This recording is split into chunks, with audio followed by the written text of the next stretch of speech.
Ahoy! I am Stephen Pickard, and I am on the good ship Evangelism. I didn't know I ran out of theological fuel because I've been too busy rearranging and reorganizing this ship. The problem seems to be that our normal fuel source that I've been using no longer provides the energy my ship needs, so I need new fuel. But where can I get some? I've passed by the charismatic Queen. The deck was filled with parties. It looked inviting, but it was only going around in decreasing circles. There was also a 500,000-ton bulk carrier, the theological tradition, but it did not contain the high-octane fuel my ship Evangelism needed, and my crew was not well received. So now I'm going on shore to try and find the fuel I need.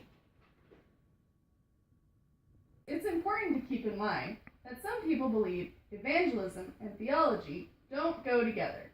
So, let's see if we can find a fuel source. Hello! Oh, hello. Who are you? I am Stephen Pickard. Who are you? I'm Carl Bart. And I'm Billy Graham. Carl Bart and Billy Graham, can you help me find a fuel source for my evangelism ship? Of course, theology is the only ship you need. I don't know about that. I like evangelism. Well, I think that this guy over here, Mr. Graham, he's a jolly good fellow, with whom one can talk easily and openly, one who has the impression that he is even capable of listening, which is not always the case with such trumpeters of the gospel. Yes, Carl came to hear me speak at St. Jacob's Stadium. He acted like a madman, and what he presented was certainly not the gospel. It was the gospel at gunpoint. He preached the law, not a message to make one happy. He wanted to terrify people. Threats, they always make an impression. People would rather be terrified than pleased. The more one heats up hell for them, the more they come running. Ah, gosh. All this talk has made me thirsty. Charlotta, bring us some Heinekens. That was informative. Let's continue our search. Oh look, it's a monkey. Maybe the monkey can help us. Hello there, welcome to our island.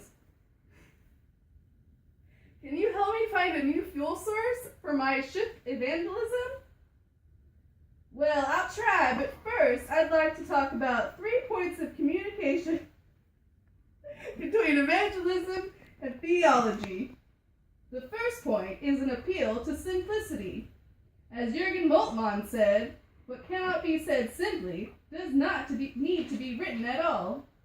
Simplicity is the highest challenge to Christian theology. Theology stands under the demand to speak simply, because as Christian theology, it stands or falls with the church. The good news of Jesus Christ is not complicated or confusing. It is not simplistic either, but it can't be explained simply.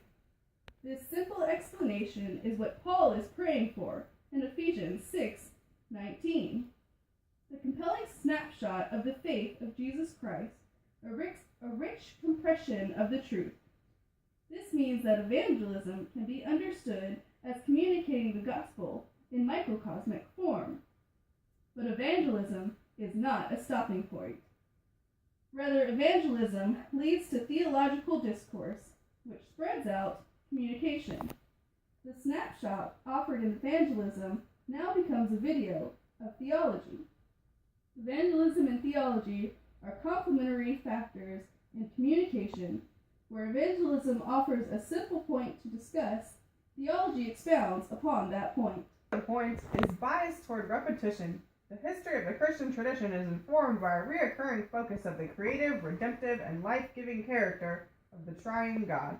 Therefore, evangelism repeats and explains this reoccurring focus. It is through the repetitive message of Christ throughout all of history that makes evangelism successful. Theological discourse also has a repetitive nature, which makes it comprehensive. What ought to emerge in good theology is a fulsome opening of the gospel, as it is woven in myriad in a myriad of themes and life situations. It is very interesting to think about this bias toward repetition. It reminds me of someone. Who does it remind me of? Oh, hello. I'm Carl Bart. This reminds me of my understanding of the threefold repetition of God's self. Repetition needs to be creative because life is always demanding of new responses. Goodbye. So, we're still talking about the 3 points of communication between evangelism and theology. So I'm going to talk about the presence of wisdom. Not monkey see, monkey do, but real wisdom, like the kind you need for your evangelism boat. So what we have is a thing called content of praise. What that means is it's fundamentally dynamic in its understanding of content. Do you dig content? Content of praise means to be of information that will have to be information of a particular kind. It will have to be capable of forming and reforming humankind in the way of godliness. Do you dig godliness? Oh, yeah. Awesome. So it's a way of communicating and seeing a patterning of God's life in human life.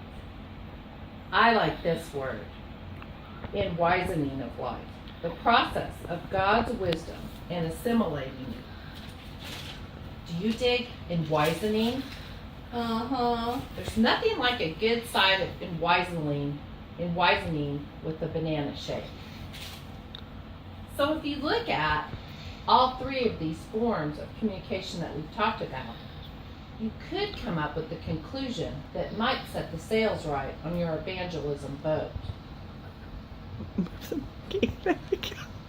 Well, are you guys still out there?